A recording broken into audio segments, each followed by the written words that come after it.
longest podcast hiatus, maybe the longest one I've had to date. And for those who have been paying attention, my apologies in advance. I've been doing a ton of behind the scenes stuff, which I'll get more into today and on later episodes. But I just wanted to let this podcast episode be a new series, a new season. I'm thinking of it as the reintroduction.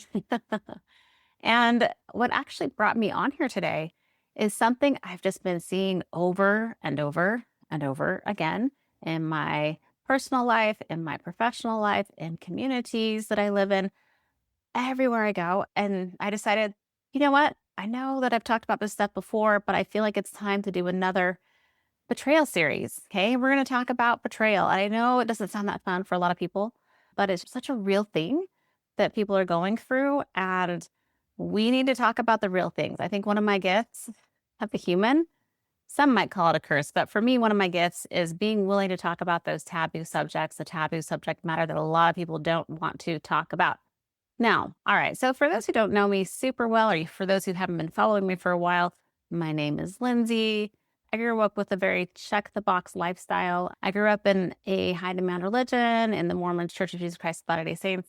And growing up, I was kind of handed this little checklist of like, do these things and you will be happy, right? And so I did the things. I did those things and I did them well. And I found a partner who did the same things as me. And we got married and we took our individual checklists and we put those together into a big goal checklist. We worked our butts off and we reached a lot of our dreams, right? We got married. He decided he wanted to go to dental school. I decided I wanted to get my master's in accountancy because I'd already had my undergrad. And we just kind of like checked off those boxes and worked our butts off. Throw in a few triathlons there too. And we were living the dream, but I don't know if it was our dream. It was a dream that was presented to us. And I didn't really question it, to be honest, whether it really was for me until everything hit the fan. Okay. And I had a few moments that really kind of shook me. And I'm going to speak about the second one. And the second moment that I'm referring to that kind of caused me to rethink things here and there was the moment that my husband had come to me and told me that he'd been lying to me about his porn use. I've talked about this before. My husband and I, we used to have a podcast where we talked about it extensively together because once we worked through a lot of the stuff that was behind it, we realized like, oh, if more people could have this, they wouldn't have suffered the way that we did. They wouldn't have suffered. They wouldn't have been in pain for as long. And so I knew that betrayal very well. Okay. And then I continued to have more life experiences where betrayal was right there happening to me or to my partner. And so we're going to talk about betrayal trauma and how and why trauma can ensue in these relationships that are supposed to be built on trust. And what I want to say is, I've been coaching for almost a decade, right? From all of that I mentioned with my husband, my partner, a lot of different things ensued, right? He told me about the porn use. He stopped working. I started working. I had a 6-month-old, a 2-year-old, and a 4-year-old that I was trying to raise while working 2 part-time gigs. And this was all in the accounting arena. And from there, I questioned a lot of things, questioned what I wanted to be doing if I knew I was going to be working for a while. We moved abroad to France, 6 months turned into 6 years. We finally got homesick. We came back to the US. We wanted our kids to have an American high school experience. So a lot has transpired since that initial betrayal. But the reason I'm talking about all of that is I've been coaching for upwards of a decade. I'm coming up to a decade, okay? I have seen a lot of patterns and parallels for a very long time with the people that I coach. And I want you to know that if you have felt betrayed or hurt or harmed in your life in some way, you're not alone. I was just having a conversation with 2 lovely women actually last week, and they were talking about some of the tougher stuff they'd been through. And one of the first things I reminded them of is, you're not alone. This is normal. I've seen these patterns. And it's just helpful for people to know that. I know for me, when I was initially going through a lot of my betrayal and my own betrayal trauma, I felt very alone and I felt insanely ashamed. Okay. And so I think that's the first thing I want you to know. And this is why we're bringing this shadowy stuff to the surface so that people like you can get the healing and support that you need and that you are absolutely deserving of. One thing I want to say is, after coaching for 8+ years, what can I say? What makes a difference? the difference that I see is that people are able to lean into their self-trust. They are able to tap into their felt sense. They're able to return to that intuition they were born with, that divine birthright, and move and act and make powerful, potent decisions from there. That is the difference between people who are able to take their pain that a lot of them don't deserve and alchemize it and move forward in life versus those who get stuck and stuck and stuck and stuck. All right. It's a tool. And it's a tool that I teach that I finally turned into this hybrid live course called the Fluent Human. I have a course version, which is the Fluent Human course. And then I have a certification version, which is called the Fluent Human Method. All right. So right now, it's not about which one do I want. I just want you to know that I've been doing this for a long time. I've seen the set patterns. I've seen the parallels. I've developed the tools. I've seen what works. I've seen the data on what works and what doesn't work. And I've basically taken everything that I've been teaching to individuals, to groups, to coaches, to professionals, to housewives, to whomever, and I've taken it and I put it into a course for you to digest, implement with, all the lovely prompts to help you understand yourself more fully. And in the course, anyone who signs up for the course or the certification, they have access to come to community calls because I'm a big believer in community, because some of the stuff that dissipated my shame the most quickly was being in groups. Okay. And with those calls, you can come on with your video, without your video, with your real name, with the pseudonym, as long as we're all being respectful. Now, let's get back to betrayal because that's the main reason I'm on here today. Betrayal trauma, as defined by Jennifer Freyd, is the deep emotional and psychological injury that happens when a person you trust, love, or depend on for safety and survival breaks that trust in a major way. And this is a big deal when it comes to trauma. It's a big deal when it comes to SA, especially SA within families, because a lot of times when there is a context or a construct that a person or a thing or an institution is safe and you realize it wasn't, that betrayal of trust can create a deep wound in your soul, in your psyche. And so if that is you, if you felt that in some way, whether it's through your partner, your parents, a sibling, maybe a partner that you worked with, a religion, an institution, organization, a government, that is real and that's okay. It's okay for you to feel that wound that's there. And it's really important to remember that this betrayal trauma work is not only about marriage, and we'll get there. This is the shape that I see underneath so many things that humans carry and cannot name, all right? Because if betrayal is being told to trust something that isn't safe or wasn't safe, look at how many places we were told exactly that. I'm going to walk you through different examples that this can be, and just know that they don't have to resonate with you, and it doesn't have to be your lived experience for it to be valid either, all right? It can be completely, absolutely, wholeheartedly valid, even if it hasn't happened to you, all right? One place that I've seen over and over this betrayal trauma come to a head is in religion. And I saw it a ton living abroad because a lot of my clients in the past have been Americans or grew up in high demand religions. So for religion, what this can look like, and I'll go deeper into it on another episode, but for religion, what this can look like is perhaps you were told something like your religion is 100% true. It's safe to trust your leaders, trust this, trust that. And then at some point, it's possible that you may have noticed some tension there where you were told to trust something, but your body wasn't quite getting on board. And maybe logically you were trying to get there, or you were mostly there, but your body was holding back for some reason. That disconnect could be, not for everybody, of course, could be your body telling you, hey, something's off here for me, for my values, for what I know. What could that be? I'm not here to disclaim all religion or anything like that. I'm just letting you know that, like, when, if you were to treat an organization like a religion as a human, if you're to treat that, if you were taught that construct of what religion is, and then your experience of it is different, it can feel like there's betrayal there, right? It can feel like that, especially with a lot of the nuanced experiences that we see a lot of humans having who are coming out of religion or who have felt betrayed by their religion. Let's talk about families. So with families, a lot of us are taught that's our safe place. Home is safe place. Home is our shelter. That's where we are supposed to love and trust and feel safe and build on trust, right? All those things.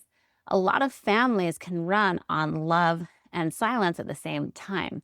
And that cannot be an easy thing, right? So with families where I have seen this more often than not, and it's really sad and unfortunate, sometimes there's some event that happens within a family, right? Maybe there's a family member who does some damage to another family member. And when the victim is trying to share their truths, sometimes family members can try to silence the victim for whatever reason, right? In the name of optics, in the name of looking good, in the name of appearing as a happy family. Now, for the person who's been victimized, that can be very confusing and disorienting, because a lot of times in families, we're taught unconditional love. You're safe here. And then suddenly your safest place may actually not feel safe anymore. So there can be a betrayal there. And with institutions, kind of similar to what I was saying with respect to religion, you can think about a workplace or maybe even a school that you went to, the workplace that called you difficult for having a boundary, the doctor who maybe told you it was all in your head. That's a big one that we see these days, especially with women and perimenopause. And was that even a common word 40 plus years ago? Here are all these women going to doctors saying, I'm noticing this, I'm noticing this, I'm noticing this, I'm noticing this. And they're saying, oh, it's probably all in your head. Oh, maybe she's hysterical. Oh, maybe she just needs to go see a therapist. And now we're finally seeing, oh, there's some science here to support what these people have been experiencing. But think of how many people have potentially been gaslit by an institution they were told to trust, right? The system you were told to trust, maybe they looked away, maybe they just told you what they were told to tell you, but it can feel like a betrayal there. And the tough thing too is the self-gaslighting that can ensue when these structures in place teach us to think that, well, if what we're feeling doesn't fit in what we're told, maybe there's something wrong with us, which I'll get to in a little bit. All right. Let's talk about partnership, because this is where we see it a lot. This is another place we see it a lot. This is where I started my coaching career. So with partners, right? The person who promised to take care of you, who promised to be safe, who promised to be trustworthy and wasn't. This is one I know intimately, and thank heavens I have an amazing partner who, even though this did happen, my partner owned his stuff, and that made a big difference for me when it came to recovery and repair work moving forward. So there's a betrayal piece here that can happen when we've been lied to, and it's by someone that we were told we could trust or that we have trusted, right? Because the construct of marriage for a lot of people is presented as one where it is absolutely safe. All right. And so if that is you, if you have experienced those lies in any part of your life, I just want to say, I'm sorry. And if it's really hard for you right now, I see you, I feel you. And I have felt this betrayal piece in lots of different places and spaces. But I would say I first started working through this and felt the betrayal trauma in my partnership. And then as I've moved through life, living in a way that's authentic to me, setting boundaries, living in alignment with my core values, integrity, transparency, and trust, it doesn't mean that the whole world just adapts to that and they all celebrate you and tell you that's great. Oh, that's so great that you want to be around people who are in high integrity. We support that, right? There can be a lot of pushback in relationships. And so as you start living into the truest version of yourself, I wish I could say it's just going to be easy from here out and there won't be any pushback. But oftentimes with relationships, there's a level of homeostasis there that our nervous systems like to maintain. And then when you decide you want to shift that balance, it can feel alarming to others around you. And so sometimes people will do or say what they need to say to try to keep things the same. So just know that as you move into that truer version of yourself, that can happen. And as you set boundaries and as you move closer to the person that you want to be, I like to think of it as a returning or a homecoming. Your truest friends will be there for all of it. Some chapters of friendships or relationships might end, but when you let your authentic self be in the world, in the real world, and let him, her, or them come through, that is going to help magnetize your new sphere of relationships to come to you, okay? I'm still in touch with friends that I've known since I was in 8th grade, right? I'm still in touch with them, even though our lives are pretty different. We have a soul connection and we are able to just see how alike we are. And I have relationships or friendships that maybe started when I was age 4 or 5 that aren't, right? And I think we could do a whole podcast episode on this too, but I think there's something to be said for like not all relationships are supposed to last forever. But as you return to the truest version of yourself, it'll become very clear which relationships you're meant to keep, and it will open you up to new ones as well.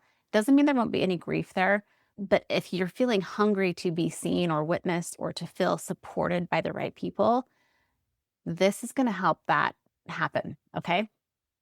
The last type of betrayal that I wanted to mention that kind of goes underneath everything that we've been talking here is it's a type of betrayal that I don't think we talk about it enough. And after enough people and systems and promises let you down, when this type of betrayal happens over and over again, we internalize that stuff. We internalize what was modeled to us. Okay. So the last type of betrayal I wanted to mention is self-betrayal. When we're younger, we typically self-betray or self-abandon in order to stay alive, right? Because our nervous system is wired for survival. So we're self-betraying to stay alive. And then what can happen is our nervous system and our brain, there's this loop. It's like, well, this is what you do. Make sure everybody's happy and then you'll be okay. When you were 4 or 5 or 17 or 19 or 11, that probably was the case. And now as an adult, maybe it still is the case. And because you are the adult now, what do you want to change and what do you want to stay the same? Self-abandonment is such a huge thing that I see in humans today. And it makes sense because a lot of us were like, it makes so much sense because systemically we are conditioned to self-abandon in the name of pleasing everybody else and in the name of the capitalistic machine, in the name of everything else. A lot of us were groomed to ignore our needs. Okay. So just know that if that's you, if you feel like you have been self-abandoning for a while, this is not a weakness, right? It was once the safest thing you could do. It kept you in the room. It kept the peace. It kept you being liked. And we are relational species. So we have that imperative to be liked because there was a period of time where it was a matter of life or death. So we know that that worked. And what I want you to do today is just check in. Is that still working? And if you feel like there's some distance there between honoring yourself, honoring your needs, and you know it needs to be different, but you don't know how, or you can't seem to shift the patterns in your life, if you have a desire for things to change, that desire is there because it's possible. Desire is born in possibility to have. Your intuition is there. It's always been there. We were born with it. Maybe it was conditioned or socialized out of us. But once you start paying attention and learn how to tap back into it, it'll be right there waiting for you. This is the work that I teach in my one-on-one work that I do with people. And this is the work that comes through in my Fluent human course and certification. And I like to think of it as this energy of returning. What if there's less resistance as we return to that piece than more? So lastly, I just want you to remember, depending on what you've been through or what you're going through, your body is not the problem. Your body is the solution. Your body is this amazing piece of technology that holds access to truth. We all know your body keeps the score, but your body also is very intelligent and it knows when you're being lied to. And this was some of my favorite work that I did with the women that I worked with, is I taught them how to be able to pick up on lies. Even if their partners were doing all the right things, they could still feel in their body if something was off and trust that. And actually, as I've, been doing so much stuff behind the scenes, what I've realized in all of this is how much I love the one-on-one work. And so I always keep a limited amount of one-on-one. And I love this one-on-one work so much because it's so powerful and so potent to help people tease out the difference and then their own knowing from nervous system triggers and other things like that. And so if that's something you're interested in, I always keep a limited amount of one-on-one client openings available, right? And so even if you sign up for a consult and we were fit, even if I happened to be full this month, I can get you on a wait list for when stuff opens up. So just know that if that's something you're interested in, I have high touch one-on-one work that I do with people. I also, for people who want the one-on-one touch at a lower price point, I have coaches that I've trained personally that I contract out to do one-on-one work with while they go through my course. And I think the beauty of like all this amazing stuff that I'm doing is I have this insanely built out course and certification that's there for anyone to access. There's so much value there. And now that I have all of that built out, when I do one-on-one work with people, I always give them course access because that way they can be looking at videos in between calls if they want to. They don't have to. You're going to get plenty of value just through the one-on-one work, but that way you can use the course in a way that works for you or brush up on stuff after calls or anything like that. And so that's been a really fun offering for me to always have available for people who want to do the one-on-one work with me. But I also have the course set up to be very robust on its own as well. And then because I love community so much, anyone who signs up for the course or one-on-one coaching gets access to 16 to 24 community calls that come with the course. So we do these live semesters. Twice a year, we do live debrief semesters. So you can watch a pillar and then debrief live with other people in the community with you. And so anyone who signs up gets to come to, depending on what you sign up for, 2 or 3 semesters worth of that, which is like 16 to 24 community calls, which is pretty amazing too. So the thing I want to leave you with today is kind of where I started with, which is this idea of like, hey, if you're in it, if you're going through tough stuff, you are not alone. And you don't have to figure this out by yourself anymore. Some of the biggest growth I have done hasn't been me trying to figure it out on my own, right? It's been with me hiring people or talking to people or working with people who were able to witness and validate me while simultaneously challenge some of my ideas and some of the pain points that I was having at the time. So I'm going to do a few more episodes on betrayal because I want to go a little bit deeper for people who are interested in it and its relevance. And if this stuff is resonating with you, you are going to love my course or my certification or one-on-one work with me if you're feeling betrayal somewhere in your chest with respect to what you're experiencing today. So if this hit you in some way that struck a chord, it's not a coincidence, okay? Maybe it's a hum. Maybe there's something there to listen to or tap into. If you want to learn more about the course, the certification, check the links at the end of the podcast episode. And I will make sure that my assistant pops in a link to talk to me one-on-one if you want to work through any of your tough life stuff one-on-one with me, where you get the free course access as well. And not a lot of coaches. I don't know any coaches that have a full certification built out the way that I do, who are also offering one-on-one, but it just kind of feels, I feel like I'm in this like homecoming full circle thing where it just feels good to me to have both available. So while I have availability, it will be available. So yeah, I mean, it's just been such an interesting last couple of years for me moving back to the US. It hasn't been easy. And I see things so much more blatantly now than when I left. And I've just been feeling this pull to talk more about it, to talk more about the stuff that is causing a lot of unnecessary pain. Because the way out of a lot of this stuff, a lot of times it's that micro work that we do on ourselves that has the macro level energetic effect. And so I just hope for you that you can find peace wherever you are. And if you feel like you want some support there, check out the links at the end of my podcast. Feels so good to be back live again. Have the best day. Bye.